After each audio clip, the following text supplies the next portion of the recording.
Naman ang liderato ng Kamara ang atas ng Pangulo sa Senado, kaugnay ng charter change. Pero ang ilang grupo, tuloy raw ang pangangalap ng pirma. Sabay pag-aamin na nakausap nila ang House Speaker kaugnay ng kanilang hakbang. Nakatutok sina Sandra Aguinaldo at Tina Panganiban Perez. Nako, tuloy ang pagpapapirma at nakausap di umano nila ang House Speaker. Aba, grabe no. Ha? Matindi ito. The President agreed with us that the proposal was too divisive and asked the Senate to instead take the lead in reviewing the economic provisions of the Constitution. Ilang slit lang matapos ang pahayag na yan ni Senate President Mig Zubiri, agad naghayag ng suporta sa hakbang si House Speaker Martin Romualdez. Yung pagkasalita ng gano'n, na back up sila ng Presidente, ito si Zubiri, ang Senate, ito si Tamba biglang nagsalita. Tandaan ninyo, di ba, ang tagal natin pinagsasalita ito, ang tagal natin sinasabi, oy, ang daming kumakalat, ultimo yung pinsan mo, nilalaglag ka na galing sa'yo ang papirma, hindi ka nagsasalita. Oh, ngayon biglang nagsalita, suportado ko 'yan. Biglang urong. Yung House Speaker ninyo biglang umurong. Pambira ano, ha? Ito ay sa aking opinion lang naman, ito ay nangangahulugan ang boses ng taong bayan. Walang kwenta para sa kanya. Sinisigaw po 'yan ng taong bayan, nagrereklamo tungkol dyan sa pirma na yan, hindi siya nagsasalita. Pagsalita ni Zubiri na backup siya ni Marcos, ayan, nagsalita. Anong ibig sabihin? Para sa akin, ang ibig niya sabihin dyan, wala akong pakialam sa inyo mga Pilipino, basta ako, kung ano ang makukuha kong suporta kay Marcos, doon ako. Aba, mabigat yan. Oh. Ang pinapakinggan lang nito, politiko, si Zubiri. Partikular niyang binanggitang inihain ng Senado na resolution of both Houses 6 para gawing Constituent Assembly o CONAS ang Senado at Kamara para baguhin ang economic provisions ng konstitusyon, partikular ang paglimita sa puhunan ng mga dayuhan sa bansa. Tiniyak din ng House Speaker na magiging bukas ang prosesong yan at pakikinggan nila ang publiko. Naks! Kayo naman, papakinggan nila ang publiko. Okay. Tanungin ko kayo, sige, pakilagay ninyo dyan. Pati sa manunood ng replay, pakilagay nyo dyan. Naniniwala kayo kay Tamba na papakinggan niya publiko? Kung sabihin ng publiko, ang lakas na nga ng sigaw ng publiko, ayaw kanilang speaker eh. Hindi ka pa bumaba dyan. Sige nga, naniniwala ka kay Tamba? Oo, kung naniniwala. Kung hindi, hindi. Pakilagay nyo lang po dyan nasa comment section. Pati na rin yung hahabol at manunood ng replay. Nako, basta ako hindi ako naniniwala. Ngayon, kung naniniwala kayo kay Tamba, good luck. I don't believe in budel-budel. Noong nakaraang linggo lang, may mga nagpalagda umano ng suporta para sa charter change kapalit ng umano'y ayuda na pinaiimbestigahan na ng Makabayan Coalition sa Kamara. Ikaw naman umiipal pa itong Makabayan na to, pistine. Wag na nga. Ako kahit kumukontra to, pasensya na po Ito, kumukontra ngayon di umano sa gobyerno, daw. Lahat naman kinontra niyan eh.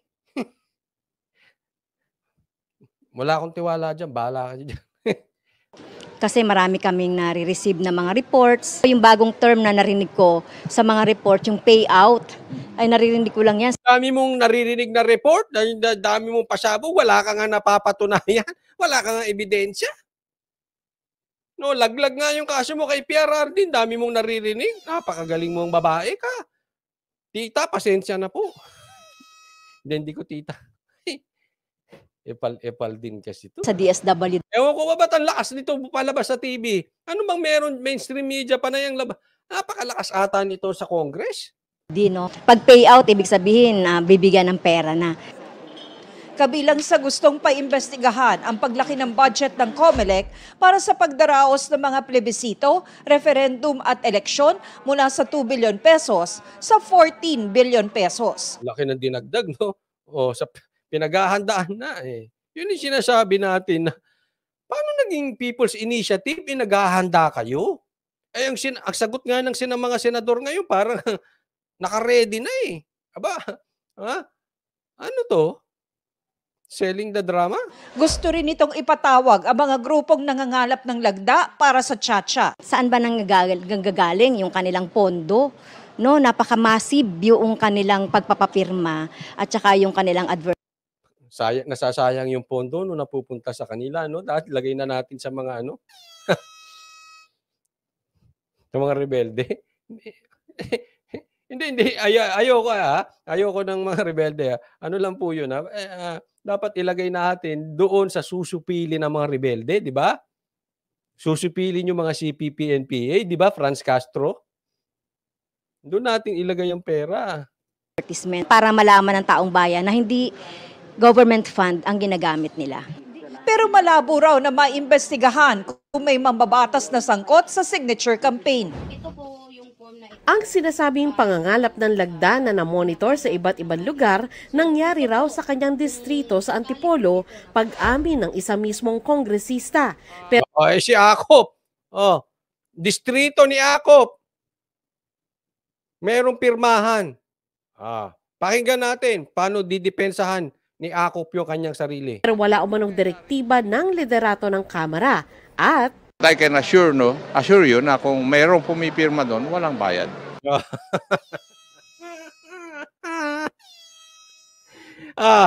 Naniniwala kayo doon.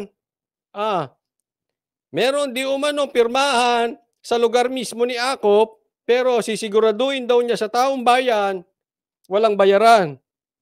Ewan ko sa inyo kung maniniwala kayo. Hindi, naniniwala ba kayo? Pero eto yan. May bayaran o walang bayaran, hindi yan people's initiative. Political initiative yan eh. Bakit kanyo? May nagpapapirma na ang gumagalaw ay nasa gobyerno. Hindi naman yung nag-usap yung yung simpleng mamamayan, gaya mo, gaya ko, ay kailangan palitan natin. Magpirma tayo. Pagalawin natin to para maudyok sila. Yun ang people's initiative. Kaya nga people's initiative galing sa tao eh. Isang galing ba yung pirmahan na yan? Galing yan sa inyo eh. Yan ang sinasabi ni Senator Amy. Kaya may bayaran, kaya walang bayaran, huwag nyo kaming ututin. Hindi galing sa taong bayan yan. You can go there in my district. Pero yun nga, questionable pa nga eh. Do you still believe him? Na wala? Nasa sa inyo yan. Basta ako, kung naniniwala kayo, iboto nyo pa rin. Sa mga taga-Antipolo, dapat tinatandaan nyo politiko nyo. Sa mga taga-Antipolo, nasa distrito niya, kung naniniwala pa rin kayo sa kanya, iboto nyo. Pero kung hindi kayo naniniwala sa mga sinasabi nitong congressman na to, sa 2025, doon kayo bumawi. Nasa inyo yung desisyon. pag-amin naman ng grupo sa likod ng EDSA Puera Ad, nakausap nila si Speaker Martin Romualdez tungkol sa pangangalap nila ng pirma para mabago ang saligang batas at gawing magkasama sa halip na magkahiwalay ang botohan ng Senado at Kamara sa anumang mga constitutional amendments na gagawin sa ilalim ng isang Constituent Assembly. Sabi niya, yes, yeah, it's okay, I'm giving you administrative support. Si Speaker, because the Speaker Martin Romualdez, being the CEO of Congress, is the one that can guide us going to each and every district, which is headed by a congressman. Tuloy raw ang signature campaign sa kabila ng bagong hakbang ng Senado. Our signature gathering is gaining ground, especially in the D and E segment of our voting population. Paano yun ang nabibigyan? Hindi kaya. Ako'y nagtatanong lang naman. Wala tuloy. Ibig sabihin, lumalawig pa rin yung kanilang pagpapapirma. It's gaining grounds, especially sa mga D and E. What do you expect? Marami nga sa atin, wag po kayo ma-offend sa akin, marami sa atin na budel. Na budel-budel diyan sa class na yan, D and E. Hindi man lahat, marami. Tuloy pa rin ang pirma. Talagang sa tingin ko, sa aking opinion, napakatuso talaga nitong Kamara. Talagang i-etchepwera nila dito ang Senado. Ang taas ng tingin sa sarili.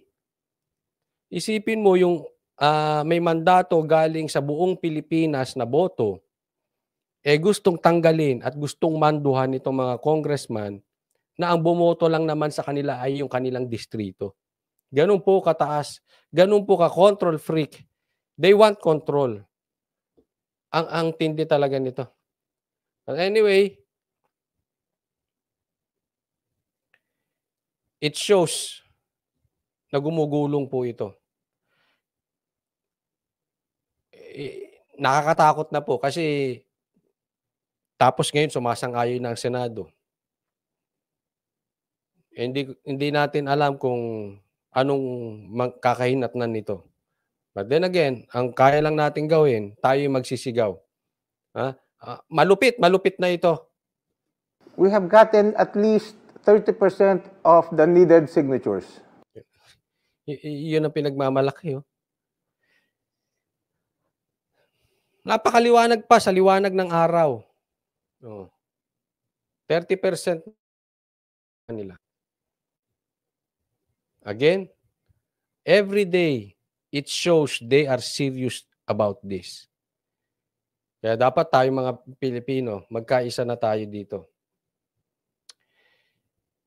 Hindi ko po, ulitin ko, wag po kayo ma-offend. Pero talagang alam naman natin pag nakuha nila yung class D and E. Ang dami po niyan. Ang hirap na po. At sila po yung mga sensitive pag nabigyan ng ayuda. Huwag na po natin paikot-ikutin. May mga ayudang binibigay, may binabigay na pera. Sinabi na rin mismo ng kaalyado nilang pinsan pa nila. Huwag na nating lokohin. Kaya, ang hirap na pigilin. Class E lang, hirap. Sa dami niyan. Yan ang karamihan ng Pilipino. Sa dami niyan. Tapos tayo. Ang laking gulong nangyari nito, no? Dahil sa pagkakamali ng marami ng 31 million noong 2022 election. Ngayon, ang hirap ng awatin. Our target is to finish everything by June of this year. 12% ng lahat ng botante at 3% ng mga botante sa bawat distrito ang kailangan malikom sa People's Initiative. Ayan, ang dali nun. Teka mo na, 12%. Ito, para umusad yung People's Initiative, kailangan ng 12% ng total voters. Ang dali po niyan. At 3% lang. So halimbawa, sa isang distrito, may 100,000 na botante. 3,000 lang ang pumirma. Okay na yon, bawat distrito. Pag yan, hinawakan at binuhusan ng ayuda, ng pera, at kinontrol ng mga barangay captain, congressman, ang napakadali niyang 3% na yan. Nakita po ninyo kung ano ang nagawa nating hukay? Ang lalim po. Simpleng-simple sa kanila yung 3%. Ilan po ang Class E natin? Mapapirma lang nila yung Class E. Kahit tayo magbunga nga dito, wala na tayong magagawa. And sa aking opinion, lagpas po 3% ang Class E natin. Doon pa lang, yun lang ang kanilang kontrolin, tapos na eh. Tapos na ang boxing dito. Kung titingnan nating mabuti, planchado na eh. Planchado na nila. Ay, galaw-galaw po mga Pilipino. % ng mga botante sa bawat distrito ang kailangan malikom sa People's Initiative. Wala umana silang ibinibigay na pera sa mga pumipirma. Para sa GM Kung kayo naniniwala doon, bahala kayo. Wala daw na binibigay na pera. Pero ang dami ng reklamo eh. Wala pa rin. Ewan ko sa inyo. Ha?